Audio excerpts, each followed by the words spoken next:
So, folks, I am so excited to have Matt Sonnen coming on the DealQuest podcast.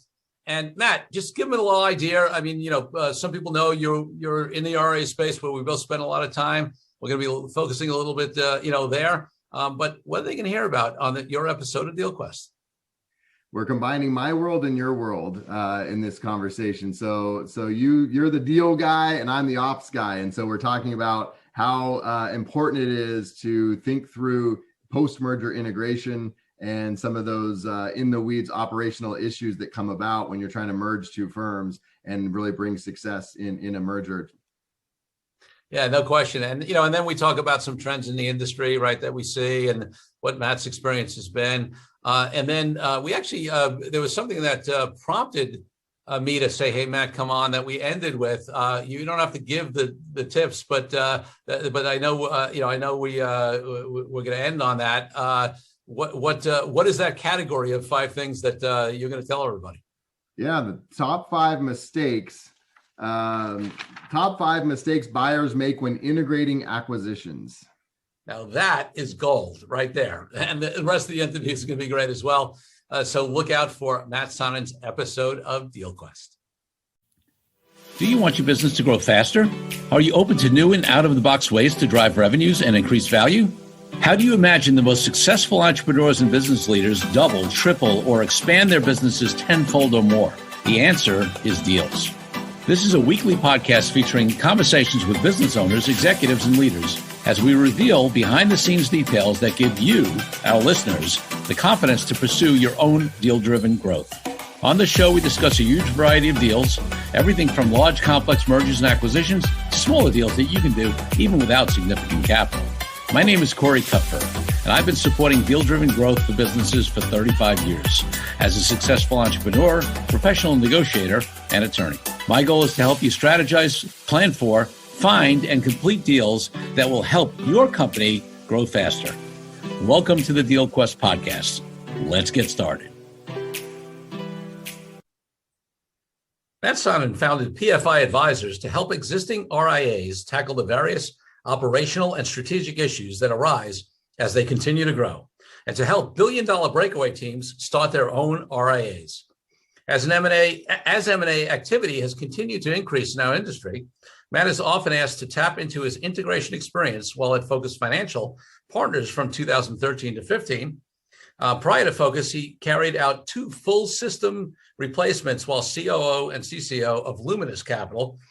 And he has 20 years of industry knowledge, experience to help your firm reach its full potential. Matt Sonnen, I am so excited to have you on the DealQuest podcast. Thank you so much, Corey. You and I have known each other. You just said I've had 20 years experience in the industry. We've known each other 13, maybe? Yeah, a lot of let's just say a lot of that time. Yeah, this is great. This is fun. Thanks for having me. Yeah, no, definitely. It's great to have you on. And, one of the things that, that we've done on this podcast is really talk about all aspects of deals. We've gone everywhere from, how entrepreneurs prepare their and to even free themselves up just to be able to have the space and availability to do deals, to, how you find deals, how you structure deals, how you close deals, how you negotiate them, how they're valued. And then, we've had 1 or 2 folks over the 105 episodes or whatever, probably be more out by the time your episode comes out, but at least at this recording, who've talked in general about maybe cultural integration, post-merger and things like that. But with especially with my RIA industry guests, we have not talked about what happens post-deal. And we all know in general, most of us who've done any kind of deals know that, closing the deal is not the last thing, and they all don't work out. And some of them are messy. So, Matt is somebody who, I don't know anybody in the industry who really does what Matt does with the type of experience that he has in terms of these kind of, operational and strategic and, issues. And we're going to be focusing, on how they relate to deals. But before we do all that, Matt, I want to take you back to when you growing up as a little kid, maybe 8, 10, 12 years old.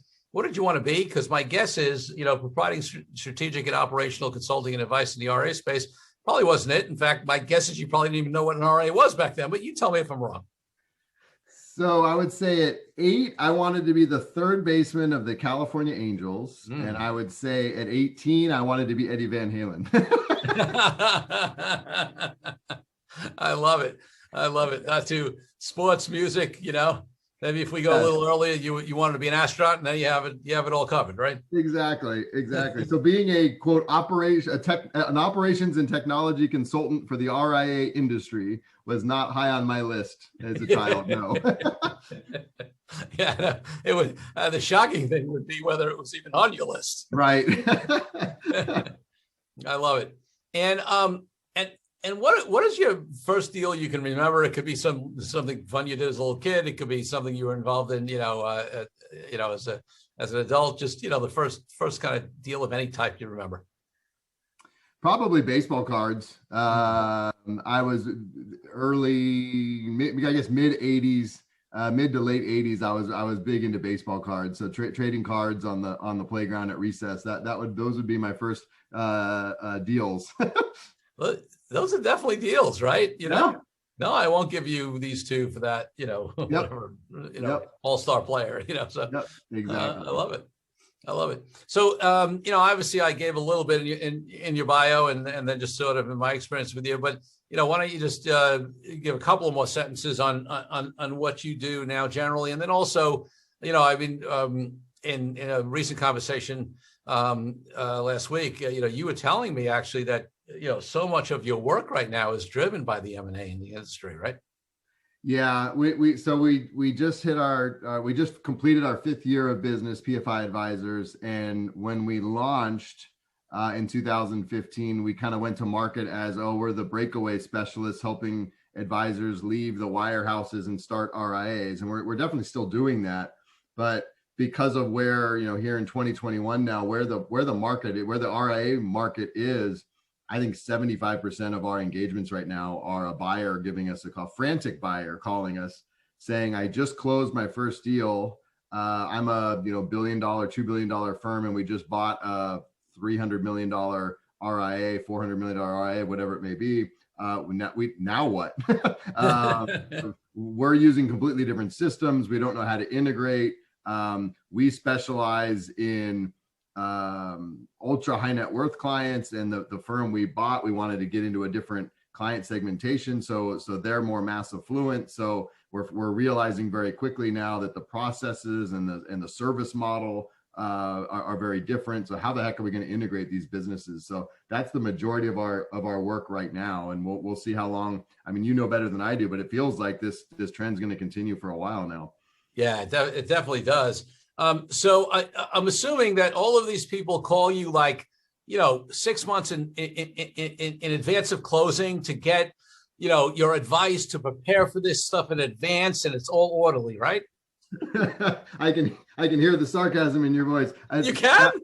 That would be good. But no, it's usually after the fact. It's well, we just thought getting the deal done was going to be the hard part. And with all your negotiation advice, I'm sure the book Never Split the Difference. Sure. And he says, that the FBI hostage negotiator, he says, the quote that resonates so much with me because of what I do: yes is nothing without how. And so we try to help with that. They think I just need to get to the yes. As long as I can get a yes from the seller, as long as I can get a yes and get them signed on the dotted line, everything else is done. But then that's when the actual work begins. That whole how part is, how are we going to integrate these businesses? Yeah, and it's interesting for me as somebody obviously who gets involved earlier in the process, although sometimes people are, come to us late as well. But, one of the things I always talk about, is some of this stuff should be fundamental part of your due diligence when you're even evaluating, a firm, is those kind of differences, is those kind of, what is it going to take to integrate it? I think the bigger players who've done multiple deals do better at that. But what are some of the, let's start out, what are some of the things that you sort of mentioned them a little bit, but what are some of the things that firms who are considering a deal and have, maybe are in early negotiations, what kind of due diligence questions should they be asking to even identify these issues that may come up later, post-closing? It's so hard, and I don't mean to be flippant about it. I'm the ops guy, and so it's very difficult to get to the finish line of getting a deal done. And so I totally get it. As the buyer, you don't want to scare the seller away. You don't want to make it sound like, oh geez, if you join here, we're going to be very bureaucratic and we're going to demand you do things our way. But from a operations perspective, life sure is going to be easier if everybody's on the same page of, we're going to need efficiencies. We're going to need to be on the same page with some things. We want to give you some leniency and let you continue. There's so many different buyers out there now. Some say you can keep, you the seller, you can keep your own branding. Many say, no, you're going to go with our branding. Some say you can keep your technology stack. Others say, no, you have to go onto ours for efficiency purposes. So I think where buyers that haven't done a lot of deals where they run into trouble is they're just so nervous to dictate. I don't mean to use that word, but dictate the terms during the dating process. And so then everybody seems to be shocked. I mean, I've had sellers say to me, no one told me my email address was going to change. I'll say, but your brand changed. How did, yeah, but I didn't think my email, so I get it. You don't want to go through this laundry list of these are things that we're going to force you to change. But at the same time, it'll save some amount of time on the back end if everybody's on the same page of operationally how this is going to work out. Yeah. Totally makes sense. So, typical, client, obviously I was being facetious there. So typical client, the deal's closed. They call you in, or maybe they spend a little time trying to integrate stuff and they realize, whoa, this is more than I thought. And they call you guys in. What are the types of things that, does it lean more towards technology? Is it other systems? Is it, what's the scope of things that come up for these firms? If the deal's already been done and they've already started the integration work, it's the core technology systems that are going to need to be integrated. Would be performance reporting, right? The buyer says, "Oh, geez, we're using Adapar, they're using Tamarack, or we're using Orion, and they're using Advent, or whatever it may be." So integrating the performance reporting tool, helping them figure out which one the unified firm should move forward with. And then they can outsource that project to us of just getting the data from one system to the next. So performance reporting is a big one. CRM is always a big one.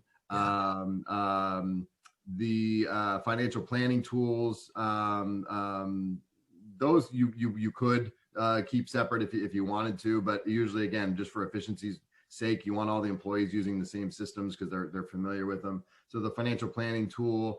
And then once the performance reporting tool changes, that also is going to change the client portal, which is obviously the client facing piece of the business. So that's always a very anxiety driven decision as well, as what's the new client portal going to be for the unified firm.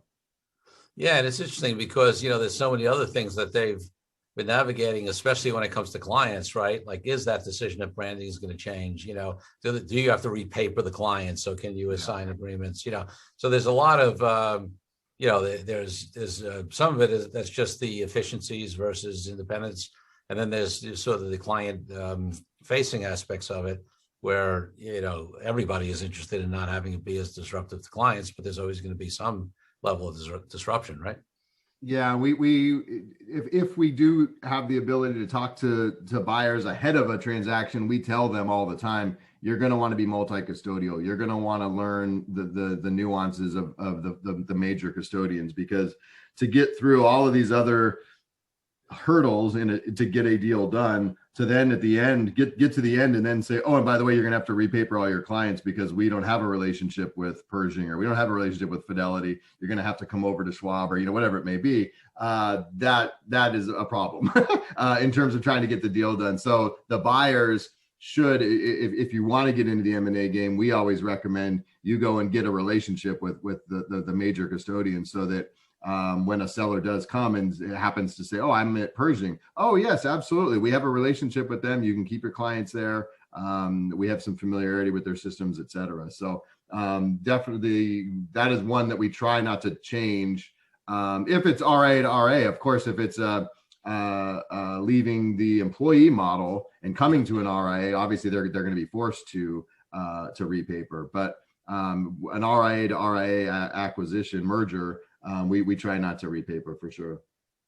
So, we talked in your bio, you worked at two major, firms, right?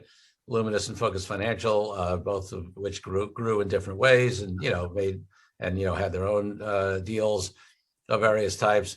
So what was it that, and, obviously you don't have to attribute this to any particular firm or whatever, but, you have definitely sort of traded off that experience there, of helping firms that size grow. And, one of the criticisms that sometimes comes for any consultant of any type is, that they're consulting on stuff they really have never actually done. In your case, that is so far from true. What are some of the lessons you learned over the years that you apply now to help your clients? I think the biggest lesson I learned sitting in the chief operating officer seat at Luminous Capital, the biggest lesson I learned, and I use this with breakaway advisors all the time when they're thinking of coming and starting their own firm, outsourcing is somewhat of a myth.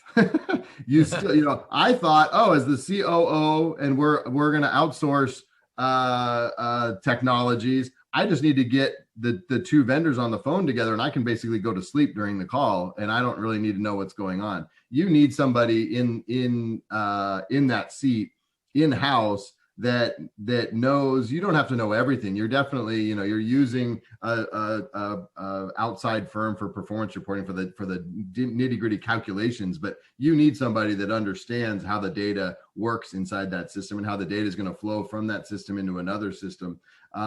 You need to know how, if your phones go down, you can't just say, well, we've got a phone company, they'll take care of it. You need to know to go into the server room and unplug the switch and plug it back in, and you can save yourself a lot of time. So that was the biggest thing I think I learned coming into the RIA space. Everybody says you're outsourcing all these major functions. It really isn't like being at a larger firm, that where all those things are taken care of for you. Somebody, and again, it's usually that COO role, needs to know how these systems are working. So that was the biggest thing I think I learned, and got just so well versed in things talk about, again, being an 18-year-old. I never thought I would understand phone systems, computer systems, cloud-based systems, et cetera. So it's an interesting education you get on the job.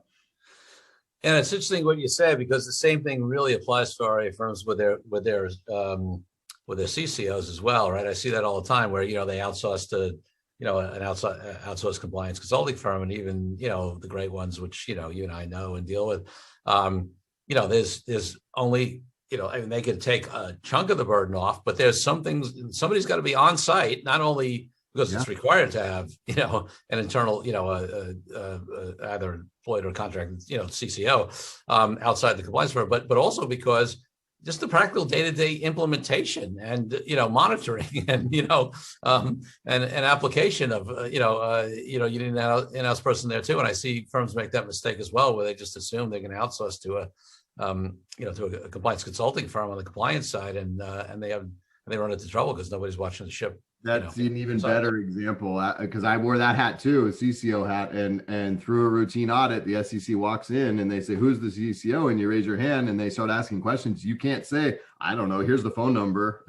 You've got to be able to answer intelligently of this is our compliance program, this is how things work. So you're 100% right that yes, you're getting help from an outside compliance consultant, but somebody in-house needs to be well-versed in how all of that works. 100%. Let's take a break from the show for a minute so I can invite you to a new way to determine your deal readiness. I created a fast and easy assessment that will determine exactly how deal ready you are. Once you complete the assessment, I use your responses to identify the obstacles that are holding you back from being a deal-driven growth genius. It's as easy as heading to CoreyKupfer.com/assessment. That's CoreyKupfer.com/assessment and filling out a few multiple choice questions. I'll be checking in after the episode to see what your results are. Now back to the show. So we alluded to this already, with sort of the trends of, what's happening in your business, and that we've also anticipate that the M&A volume, is going to continue and probably increase for the foreseeable future in this industry. It's a maturing industry. There's a lot of capital that's coming to it, et cetera. I think everybody sees those trends, and whether it's the investment bankers or, lawyers or, the platforms out there, everybody's predicting that. What is that, from a strategy and operations point of view for these kind of firms, the fact that there is more consolidation and growth, what does that mean sort of, differently as they get bigger? I mean, for, usually in various types of businesses, systems, even, team, even people, whatever, work up until a certain point. And then if you want to go to the next level, you have to evolve, right? It's the reason why companies bring in professional management, whereas in the beginning, it's probably the advisor who is, handling a lot of this stuff. So from your point of view on the systems operations side or whatever, what do you see at those various sort of levels that these RIAs hit as they grow? It was right after I launched PFI Advisors, and I wish I had read it right before I launched PFI Advisors, but right after I read the fantastic book, The E-Myth Revisited. Yes. And they give such a great, there's plenty of different examples and stories, but the one that I always remember is they say, you're a great plumber. You're the best plumber in town, and you have a boss, and you're working for a company, and you say, I don't need a boss anymore. I'm a great plumber. And you go out and you start your own plumbing business. And then in the book, they say, now being a plumber and being an owner of a plumbing business are two complete, very different skill sets. And you can fail very quickly as the owner of a plumbing business. And it applies to our business so much, right? You're a great financial advisor. You know how to take care of your clients. You know how to grow the business from a top line revenue perspective. You know how to bring in more assets. And it's all about client service, getting referrals, business development, and then owning an advisory business is a completely different skill set. You need to build out career paths for your employees. Obviously, there's the whole technology piece of it and figuring out the infrastructure of your firm. You need to figure out workflows or again, bring somebody in, bring in a COO or whatever it is, bring in professional management. But I think in those early days, advisors, the four partners of the business, they draw straws. I'm going to be CEO, you're going to be COO, you be CIO, and then somebody's CCO. And those four advisors realize after about 30 days that, all of the financial upside for me is based on net new assets. And nobody's going to come to me at the end of the year and say, hey, how efficient is the company?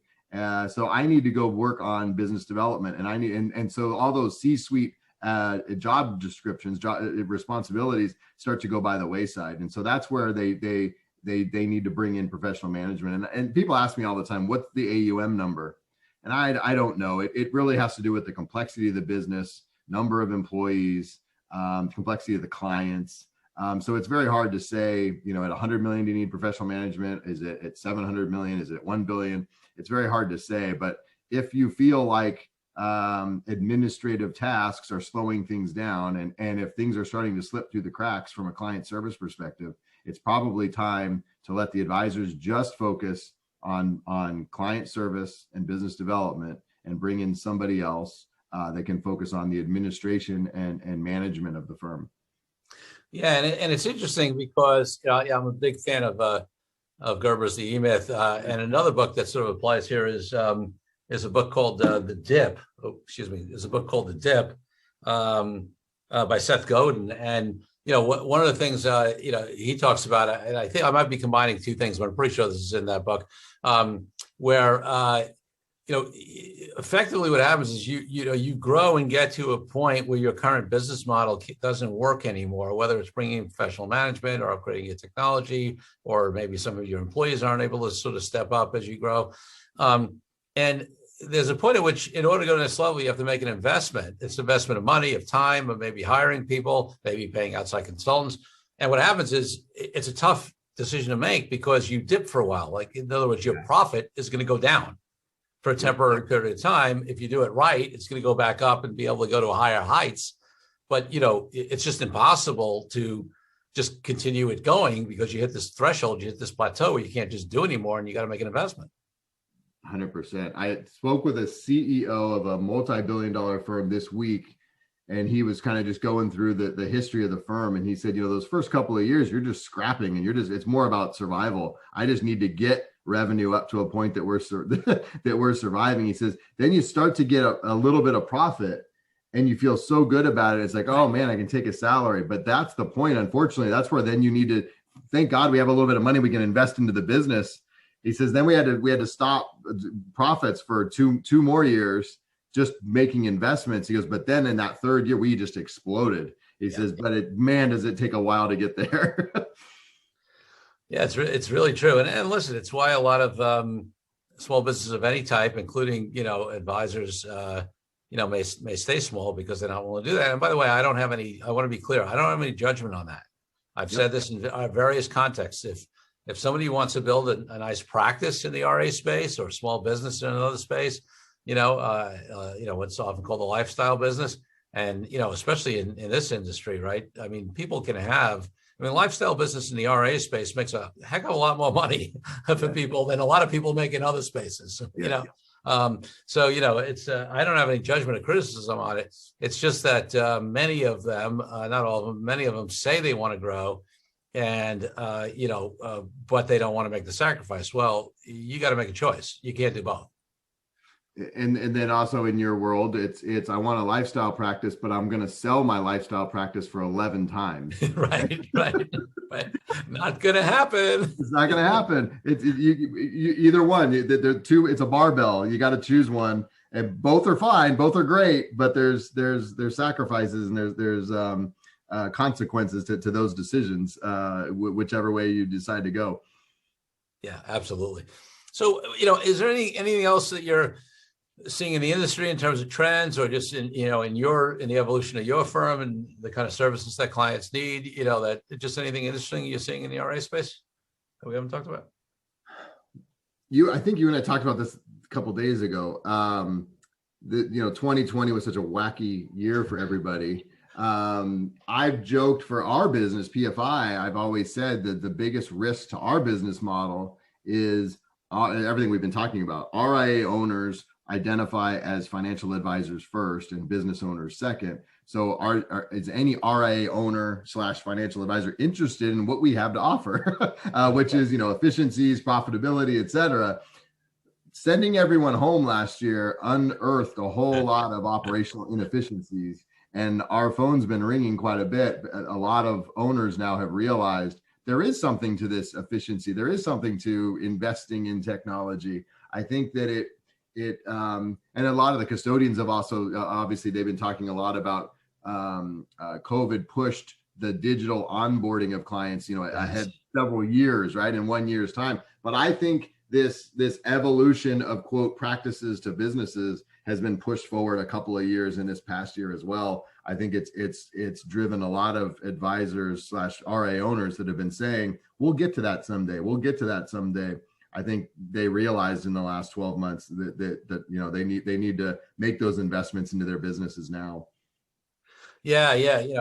And that is an interesting trend, right? I mean, and it is where, I talk about this a little bit as well in that conversation where, they talk about this K economy where there are definitely businesses that are on the downstroke of that. And then there are, the upstroke of the K, a lot of businesses are doing well because anytime there's change, anytime there's challenge, there's also opportunity. And, I'm not happy that it sort of took that, for the RIA owners to start realizing they should be focusing on that, because I think they should have been anyway. But that's pretty typical. That's what happens. I mean, I remember, I think I actually just shared this in a recent episode that came out. I don't know what this is ever getting away. I remember I was at a high-end panel of billionaires one time, and they were talking about how the mistakes they made and when things went bad and and one guy, had gone bankrupt, and now he was worth multiple billions of dollars. And somebody said to him, well, what was your biggest mistake when you went bankrupt? And he said, well, I mistook a bull market for brilliance. And the reason I love that is, you can say the same thing, on a company level, right? If things are just booming along and business is coming in and, profitability in boom times and easy times can cover up a lot of sins. And there's stuff you probably should have been dealing with. But, when things get tighter or things are more challenged in various ways, whether it's because of money or because you got to have people work from home or whatever, it reveals these things. 100%. That's right. Yep. Yeah. So, all right. So, I mean, obviously, this has accelerated things, which is good. And what are the, let's talk about it specifically. What have you seen of the COVID related challenges? What kind of shifts did people have to make in their operations, in their business and their technology, other than, having everybody learn how to be in a Zoom box for their entire day. What has come up for advisors during this last 10, 11 months? I mean, we have a very small team. There's a whopping 4 of us here at PFI, and we even struggled with it. And so, I've talked to many RIAs that the biggest thing they struggled with early on, and most have solved it, is the internal communication versus client communication. Yeah. Trying to do it all through email was just overwhelming. When you're trying to communicate with your team, hey, where are you on this project, or how's it going, or hey, give me an update on the discussions with the firms we're looking that we potentially could merge with, et cetera. Having that in emails, burying the client requests, hey, can we set up time to talk? It was just overwhelming for everybody. So a lot of firms have gone to Microsoft Teams or Slack or any of these kind of instant messaging systems, and just removed internal communication onto a whole nother platform, and so they can talk through that, and then leaving email open just for client communication, I think has helped the anxiety of a lot of employees. Yeah. I think that really makes sense. And it's funny because I don't, better than I do because you're more on the tech side, but like I had before this, I feel like I had seen companies outside the industry using Slack a lot, and I hadn't seen it as much, as an example in the RIA space prior to COVID. Yeah, I think, Zoom was the big one that everybody talked about, but I think Slack and Microsoft Teams, but either one of those two, it seemed to be the ones that everybody's migrated to. So yeah, I think they've definitely benefited from this. Yeah, it's funny because I don't play the market. I don't pick stocks. I do what most of my clients in this industry, say you should do. I invest for the long term. I put money in over time. I have balanced portfolio, all that kind of stuff. I don't pay attention to it day to day. But there was definitely part of me that looked back and said, wait a second, Corey, you were sort of ahead of the curve and not enough to 5 years before COVID have established your firm to be able to work fully remotely. You were on Zoom already. Yep. You were very aware of it. You were using it. Why the heck didn't you invest in Zoom when this thing started? Again, I don't generally do that, but I sort of think that's what you could have called, Corey. Yep, exactly. It was literally staring us all in the face, right? Zoom. Right. Oh my, too funny. Obviously, coming out, there's been a lot of talk across industries about, as we start to see, hopefully the light at the end of the tunnel coming out of COVID. I'm the president of the New York chapter of the National Speakers Association. I mean, this is all speakers talk about, right? When they can get back on stages and how they pivoted to virtual, and whether events are going to go hybrid, and but obviously it applies to any industry as things are going to evolve. There's a lot of talk about where things are going to go back to quote unquote normal, where there's going to be a new normal, where there have been permanent changes that have been triggered by COVID, right? A lot of technology companies have said nobody ever has to come back to the office, or some of them have at least. What do you see in the RA space, from that strategy, operations, technology side? Are you getting a feel from your clients as to what the new normal is going to be, for a lot of them once we get clear of this horrible pandemic? I don't think we're going to go 100, we're never going back to offices. I don't think that's even on the margin. I don't think that's going to be the answer. I think that everyone's work from home policy flexibility it will be a heck of a lot higher. I think everybody assumed if I can't see my employee, they're not working. And we've all sort of proven that over the last 11 months, that's not true. So I think that it'll be some hybrid form of, hey, if everybody wants to work, obviously we have to calendar it and stagger it, and we can't have everybody out on Friday. But I think it's going to something along the lines of, if employees want to work 1 day a week from home, we're okay with that. I think it'll be some form of hybrid. Talk about, you missed the investment on Zoom. I saw somebody online recently said, buy real estate 90 minutes outside of all the metropolitan areas, because if you only have to go to the office twice a week, that commute isn't that bad, right? You can't do it every day, but you can do a 90-minute commute a couple times a week. So I think that's where we're headed, is they're going to allow people to work from home periodically. But I don't think it's going to be, we don't need office space. Or I don't think it's going to be, we only need a conference room to meet clients. I think that everybody does, especially as this thing keeps dragging on. People are really missing the collaboration and wanting to be in the same office together. But I think that it's going to be a lot more flexible, and allowing people to pick and choose. Hey, Susie's day is Tuesday and Johnny's day is Wednesday. Whatever, to work from home. I think we'll see a lot of that. Yeah. No, I agree. So circling back to one sort of last reflection on the impact of what you do in deals. And then I'll come into my last couple of questions for you. But, I'm going to just make a statement, and then maybe you can expand on it and say a little more. But, I believe one of the most underestimated things, one of them is in ease of selling a company, and also in valuation, is these efficiencies, these systems, these coordination, right? Whether it's raising capital, whether it's selling, whether it's, whatever it is,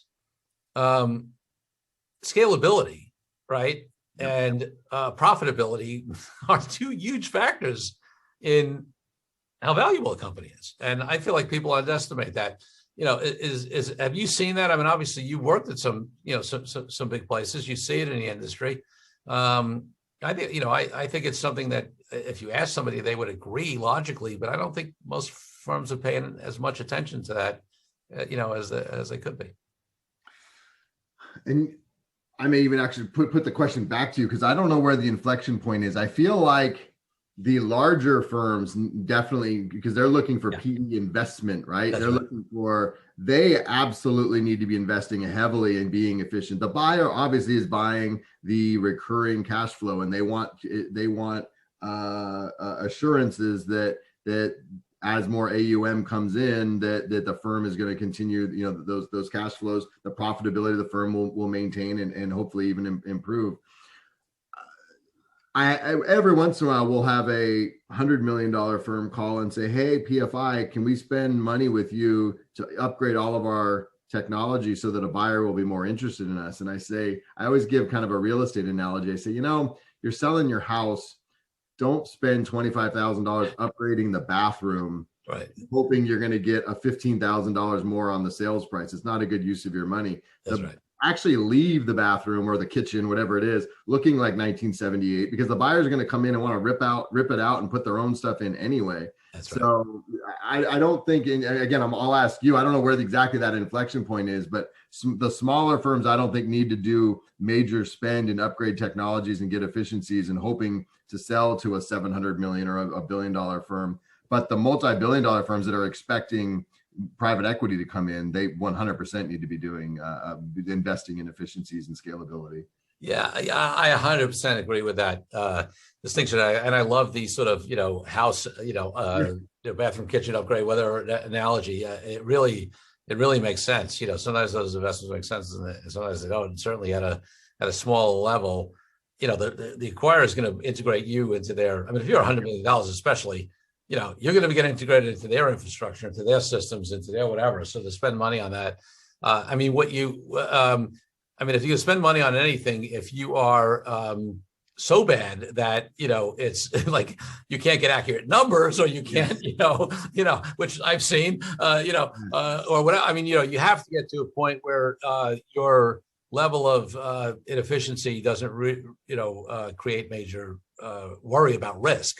But if you're at that level, you don't need to be state of the art or anything, because you're going to be gobbled up. So I think you raised it right, Matt. The question is, where is that line? And I think more so it's sort of like, okay, are you big enough where you're looking to continue to scale, and then eventually either get bought out by private equity or whatever, or are you much more going to be just a target of another RA firm that's going to acquire you? That's probably the bigger distinguishing point. And those obviously happen more often at certain breakpoints, but it varies. Well, great stuff. Any last thoughts before I ask you my final two questions? No, I think we've hit it. I mean, again, you're more the expert on the deals than I am, but it just feels like we're in this the frenzied pace of M&A activity doesn't look like it's slowing anytime soon. No. And for a whole slew of reasons, I do think professional management and the professionalization of our industry is going to continue. Yeah, no question about it. And listen, that bodes well, for your business. It bodes well for my business. And listen, we never, one of the things that they say, whether it's the book Black Swan itself or we never know when the next Black Swan is coming. And for many businesses, COVID was their Black Swan. Fortunately for the RIA space, it has not been. But you never know. But outside of that, definitely agree. So Matt, if people want to find out more about you and PFI and what you guys do, where should they go? PFIadvisors.com. I've really enjoyed being a small business owner, and we put out an article a week on our blog, ranging from nerdy, deep in the weeds technology articles to the one that you reached out on me was top 5 mistakes buyers make when integrating acquisitions. So we cover all things RIA, operations, technology. We do touch on M&A.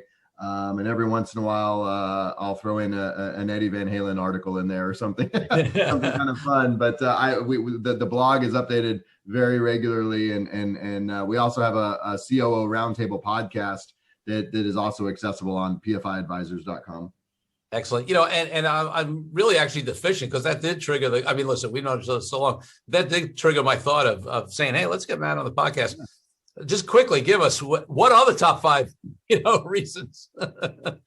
Yeah, the top 5 mistakes. It was funny when I wrote it. I mean, this is obviously the ones that we're seeing as a consultant, but I asked around before we published the article, and a lot of people said, "Oh my God, we made that mistake. Oh, we made that mistake." So I knew we were onto something. But number one is, and I know you agree with this one, you don't have organic growth down yet, and you try to go and do inorganic. If you don't have a foundation. If your systems aren't supporting the organic growth of your business, you're definitely not the inorganic is not going to go well. So you got to have a foundation of organic growth before you get into the M&A game. That was number one. Number two, not understanding who your ideal client is or what the ideal client of the combined firm is. People come to me all the time. Which performance reporting system should I use? I'll just go buy that one. And I say, well, I need to know who you're trying to serve. And it gets even more complicated with an M&A transaction. Who is the buyer serving and who is the seller serving? And then more importantly, the combined firm, who is your ideal client? How are you trying to service them? So that's number 2, is not having that figured out in your head. 3 is putting the deal maker who has no operations experience in charge of the post-merger integration. That one might be the number one that I see all the time. Well, you're the deal guy, so you were able to get the deal done, the valuation, the deal structure. So now go pick the performance reporting tool. Now go pick the CRM and move the data from one to the other. That's a huge mistake. Just a very different skill set. Number 4, they split the integration teams into too many subcommittees, and everything's decided in silos. So CRM team, you go make that decision in a vacuum without thinking about how it's going to affect all the other systems we have and workflows, et cetera. You're the client portal team. You go make that decision in a vacuum. It's a big mistake. Things just come out wonky when everything's decided in a vacuum. And then the last one is assuming if everything happens to line up and buyer and seller actually do have identical tech stacks, assuming, well, 75% of the integration work is done. Because again, your ideal clients may be different. The way you're servicing your clients may be different. The workflows and processes around that ideal tech stack of both firms could be very different. And so there's still a lot of integration work that needs to be done, even if the stars align and everything from a tech stack perspective lines up. So those are the top 5 that we wrote about recently. I love it. Yeah, I thought that was such a great article, and I had, and again, I think I had actually pinged you to potentially come on in the past, but like that one really said, oh, this is the perfect deal angle, right? Because obviously that's what we talk about here, and that's a great tie-in. So it's actually good. It's funny. I had originally intended to start with that question, and I didn't. We just flowed for a while. But I actually like ending on that 5. Those 5 points, those 5 biggest mistakes people make. So that's great. So Matt, my final question on the podcast is always about my highest value in life, my highest ideal, which is freedom.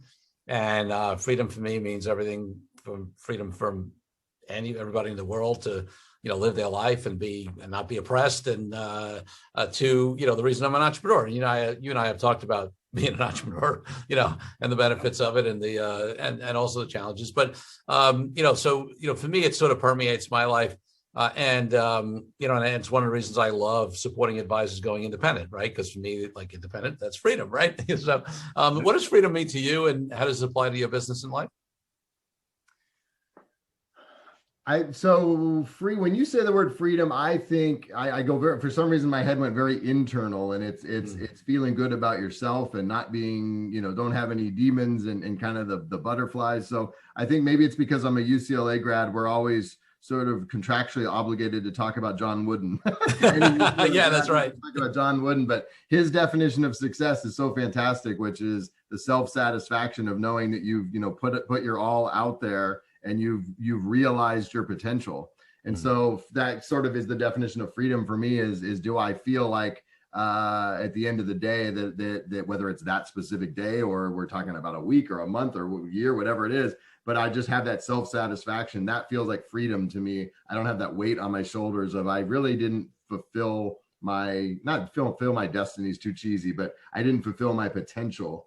I think that's where I go with that question. Love it. Matt Sonnen, thank you so much for being a guest on the DealQuest podcast. Thank you so much. This was great. Thank you for joining me on this episode of DealQuest, where we help you understand how deal-driven growth can be your ticket to freedom. I want to invite you to a unique way to tap into the wisdom and experience of the DealQuest community. Join the DealQuest Deal Den Zoom calls, a free monthly 90-minute mastermind.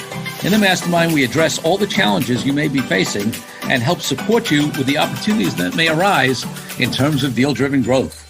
You will get input not only from me, but all the members on the call will collaborate and serve each other in a mastermind format. To sign up for the free mastermind, go to www.corykupfer.com/dealden. That's corykupfer.com/dealden. I'll see you there. I'm Corey Kupfer. Until next week, wishing you the freedom and financial prosperity that I know your DealQuest will bring.